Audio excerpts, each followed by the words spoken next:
This program is brought to you in association with First National Bank of Botswana. FNB, how can we help you?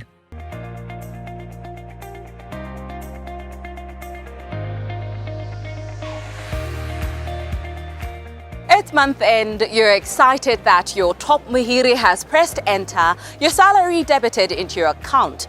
You then go out for drinks with your friends and then maybe a date or two with your significant other.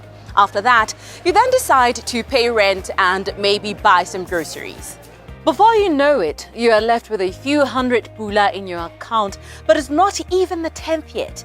Despair and panic set in. You loan money from some people to get you by until your next paycheck, creating an endless cycle of revolving debt, month after month, year after year. This is a way of life for a lot of people, so do not worry that you may be alone. What is worrisome, however, is that this not only contributes to the ever-rising household debt in the country, but also perpetuates a culture of undisciplined spending, where it looks like a large number of people seem to be controlled by money, not the other way around. An article on Psychology Today says being an undisciplined spender is directly linked to leading an undisciplined life. Examples of this may include having breakfast at a restaurant every single day with money you do not have, simply because you're too lazy to wake up earlier to cook, or seeking instant gratification in every area of your life instead of waiting out the gratification. So, how can you get a grip on these habits so you have better control of your spending impulses to improve on your overall financial portfolio? Chartered financial analyst Malik Shehu is back on First Issues to share his thoughts. Malik, thank you for coming on First Issues. It's a pleasure having you on our platform. Today we're talking disciplined spending or undisciplined spending. And Psychology Today says that one of the reasons that so many people are undisciplined around money is because they lead undisciplined lives. So my question to you is, do you share that view? Yes and no. Yes, because if you don't have general discipline in your life, then you would find it hard to be disciplined in specific areas of your life. So you'd find out that if you don't have discipline, then you won't have discipline to study. You won't have discipline to work out. You won't have discipline to do the things you're supposed to do. And finances is one of those things as well. So if you're not disciplined generally in your life, then you won't be able to save. You won't be able to invest and so on and so forth. All right. So I think with discipline, it is very important to personalize what it means for you. So for example, my definition of discipline, my own definition of discipline is temporary discomfort for permanent comfort, right? So if you have your own version of discipline, you can then use that to be disciplined. So when it comes to my finances and I see stuff that I want, right, I have to remember that, no, I have to live in a temporary discomfortable life, or rather uncomfortable life, such that in the future I can have the comfort that I want, okay? And the other side of things, why I say no, is that sometimes you can lead an undisciplined life in many areas, but you can be disciplined with money because of, how you grew up. So it's a psychological thing, okay?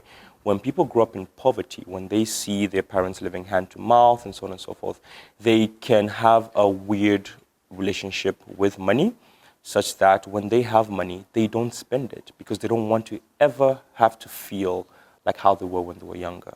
You understand? So it is yes and no.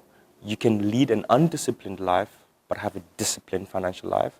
But it's also true that if you have an undisciplined life generally, you can have an undisciplined life when it comes to your finances. Let's go back to the issue of living hand to mouth, right? Sometimes you find that an individual has tied their money in several investments. So you find that at the middle of the month, they start living very uncomfortable lives, right? So would you say that is being undisciplined with money, or is it something else altogether? If you have your money in, I don't think it's undisciplined. I think it's just lack of proper planning. All right. If you are middle of the month and your money is tied in different investments that are illiquid, because liquidity is the ability to, just sell off one thing and then have cash. So if your money is tied in so many places, then you didn't plan well.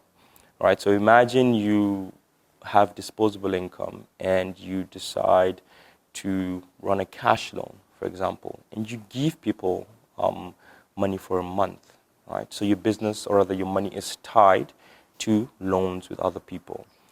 Now, come mid-month, you don't have money. Remember, you've given these people money for a month.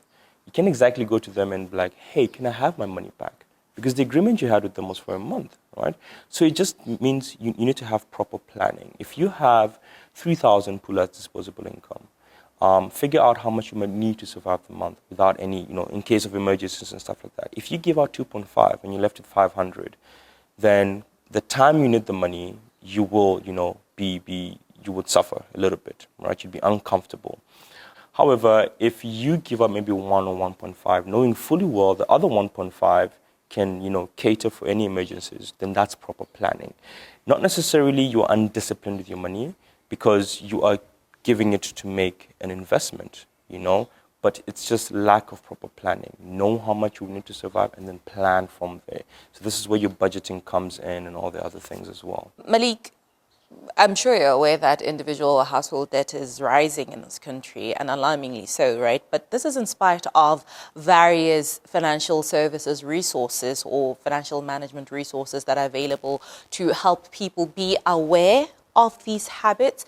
But this crisis still persists. Why do you think that is? It can be both. I remember in one of our segments we talked about enjoyment, all right?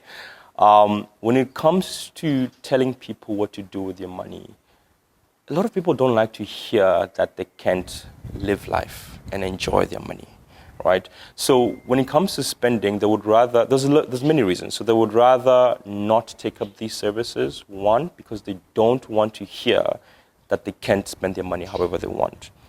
Also, maybe they think that these services are expensive to attain.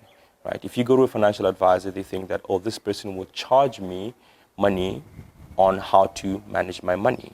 And if you have a high debt, you won't be able to pay for the services because you're living on debt, right? So there's also that as well. There's also the financial illiteracy.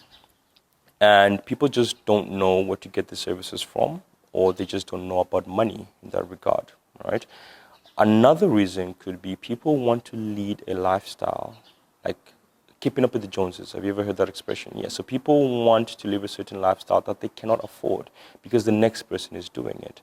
And maybe that person is doing it because the other person is doing it. You get what I mean? So people try to keep up, or rather live above their means. When you live above your means, it means that now you're living on borrowed funds. You're living off other people's money, but you have to pay back that money eventually. And instant gratification versus delayed gratification. People like to live in the now. They mostly don't think about their future, right? So one of the reasons why there's a high debt load and people are not taking up these services is because they want to live in the now, which ties back to now enjoyment. They would rather enjoy their money now than invest it or save it for the future. Aside from seeking professional advice or professional help, or these financial resource management services in various financial institutions, how can people develop disciplined relationships with their money so that they don't lead lives that are characterized by living hand to mouth, by revolving debt?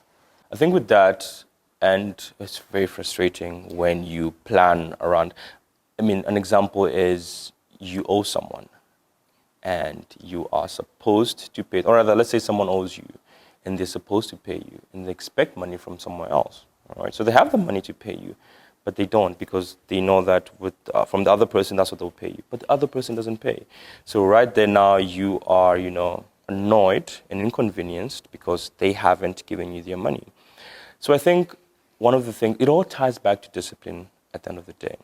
And there are many ways that you can be disciplined.